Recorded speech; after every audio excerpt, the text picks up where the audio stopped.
système du web, vous allez avoir besoin d'un environnement de développement, en tout cas, vous allez avoir besoin euh, d'un interpréteur, ce qu'on appelle un interpréteur, un logiciel qui va vous permettre de faire du code Python et ensuite de l'interpréter, c'est-à-dire de le faire tourner correctement et que votre programme fonctionne afin de faire ce que vous avez à faire dans l'activité. Pour cela, je vous propose de télécharger un programme qui s'appelle Anaconda. Peut-être que vous l'avez déjà, peut-être pas, je ne sais pas ce que vous utilisez en maths.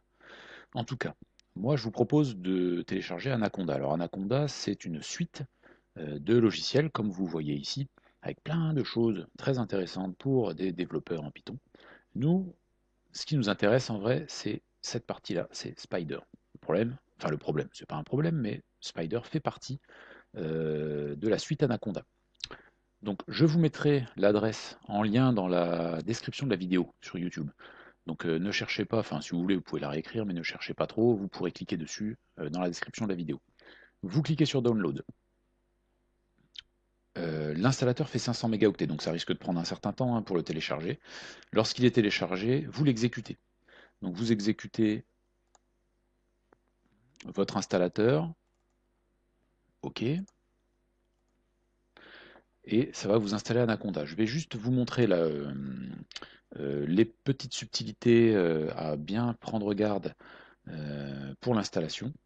Et ensuite, je vous montrerai un petit peu le fonctionnement, enfin où on trouve Spider et à quoi ça ressemble. Et dans une autre vidéo, je reprendrai les bases vraiment de Python dont vous allez avoir besoin pour réaliser cette activité.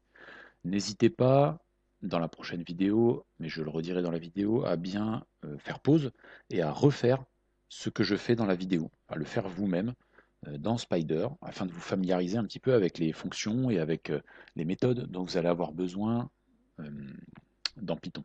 Donc là, Anaconda, le lanceur de l'installation d'Anaconda voilà, est ici. Bon, il vous donne toujours une petite introduction, etc. Vous êtes obligé d'accepter l'accord de licence utilisateur. Vous pouvez l'installer juste pour vous, c'est-à-dire juste pour la session sur laquelle vous êtes sur votre ordinateur, ou pour tous les utilisateurs. Autant l'installer pour tous les utilisateurs si vous avez les privilèges administrateurs. Parce que si vous n'avez pas les privilèges administrateurs, vous ne pourrez pas installer pour tous les utilisateurs. Donc vous laissez Just Me. Ça va dépendre de la situation dans laquelle vous vous trouvez euh, chez vous, sur votre ordinateur. Donc vous choisissez là, suivant ce que vous pouvez faire. Le mieux c'est All Users, si vous ne pouvez pas, c'est Just Me. Je vais aller faire All Users.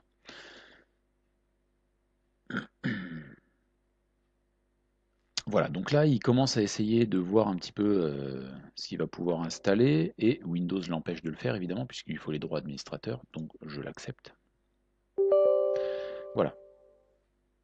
Il me dit qu'il va installer mon programme dans Programme Data Anaconda 3, mais il va me dire, voilà, c'est normal, moi, chez moi, Anaconda est déjà installé, donc il me dit, attention, ce dossier n'est pas vide, donc choisissez un dossier différent. Donc je change, mais vous, surtout, vous ne changez pas le nom du dossier, il n'y a pas besoin. Là, c'est juste pour les besoins de la démonstration. Voilà, dernière petite subtilité. Il y a deux cases à cocher, enfin non, peut-être à cocher. La première, c'est Add Anaconda to the System Path Environment Variable. Vous ne touchez pas à ça, vous laissez décocher, pas besoin. Par contre, ce que vous pouvez faire, c'est enregistrer Anaconda comme le logiciel par défaut utilisé avec Python 3.7. Donc ça, vous pouvez faire, ça ne pose pas de problème. Alors là, évidemment, c'est pareil, hein, Anaconda est déjà installé sur mon PC, donc il me dit attention, une version est déjà installée, vous êtes sûr que vous voulez faire ça et tout. Bon, moi je le fais pas, mais vous le faites. Et vous cliquez sur Install. Moi, je quitte l'installation, puisque je le répète, il est déjà installé sur mon PC, mais vous cliquez sur Install, et vous attendez que ça s'installe. Ça va prendre un certain temps, c'est assez long, hein. Là, vous en avez pour 10 minutes, un quart d'heure, 20 minutes, suivant la puissance de votre ordinateur. Donc là, n'hésitez pas à faire autre chose en attendant. Un autre exercice, d'autres travaux, ou vous détendre si vous avez déjà trop travaillé, boire un café, boire un jus de fruits, je ne sais pas ce que vous voulez, faire du sport pendant un quart d'heure, ce que vous voulez, mais là, vous avez le temps hein, pour l'installation. Donc lorsqu'Anaconda sera installé, vous pourrez aller dans votre barre de recherche ici ou dans le menu démarrer hein, si vous avez Windows 7 et vous allez chercher Spider directement. Donc normalement il devrait vous trouver votre logiciel Spider. Voilà, l'application Spider Anaconda 3. OK. Donc si vous cliquez dessus, il va vous ouvrir Spider sans aucun problème.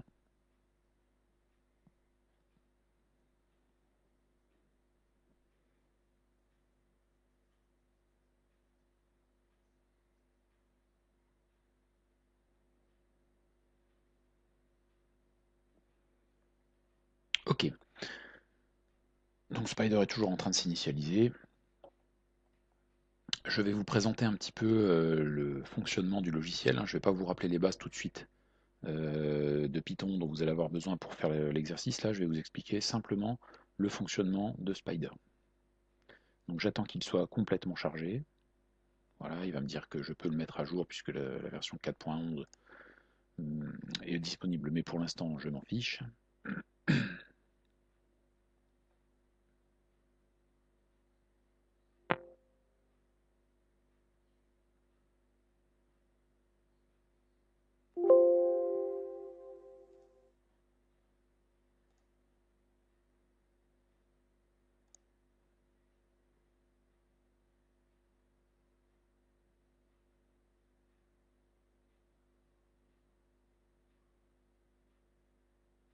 Alors, en attendant que la console charge, regardez ici.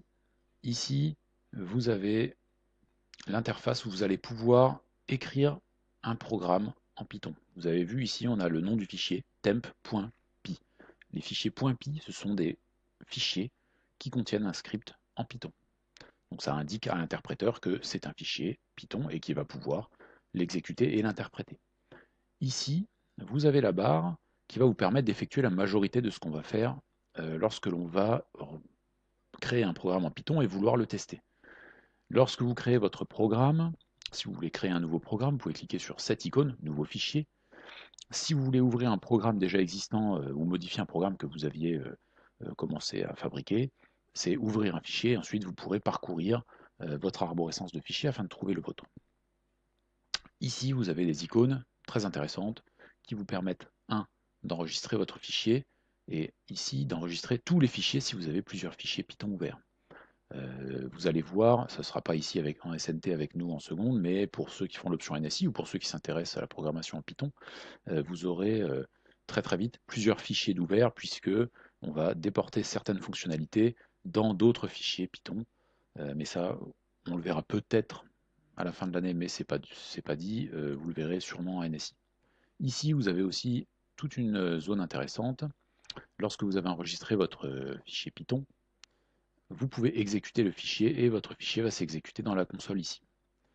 Donc voilà, ensuite vous pouvez exécuter que certaines parties de votre programme, etc. Mais nous, ce qui va nous intéresser, c'est vraiment exécuter le fichier. Donc voilà, la console s'est chargée.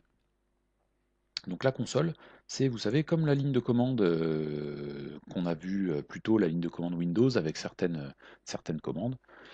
Donc regardez, je prends un exemple, hein. Si vous tapez print, parenthèse, donc vous rappelez-vous bien de la syntaxe, hein. Pour une chaîne de caractères, ça va être entouré par la ponctuation ici, qui est le guillemet américain.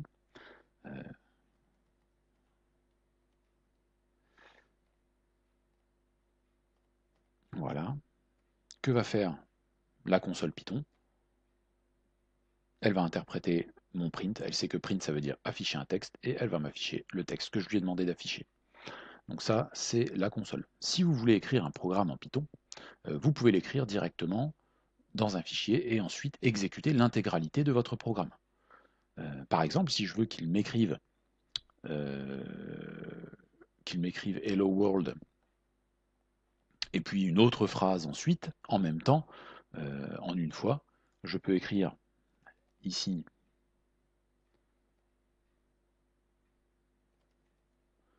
donc vous voyez en plus de, l'avantage de ce petit logiciel Spider, c'est qu'il va aussi nous faire ce qu'on appelle une coloration syntaxique, c'est-à-dire qu'il va reconnaître les fonctions, les chaînes de caractères, etc., les méthodes, euh, tout ce que vous allez pouvoir utiliser en Python, et il va vous les colorer pour que ce soit plus lisible pour vous. Voilà. Et puis je veux aussi qu'il m'imprime en dessous, enfin qu'il me fasse apparaître en dessous un autre texte.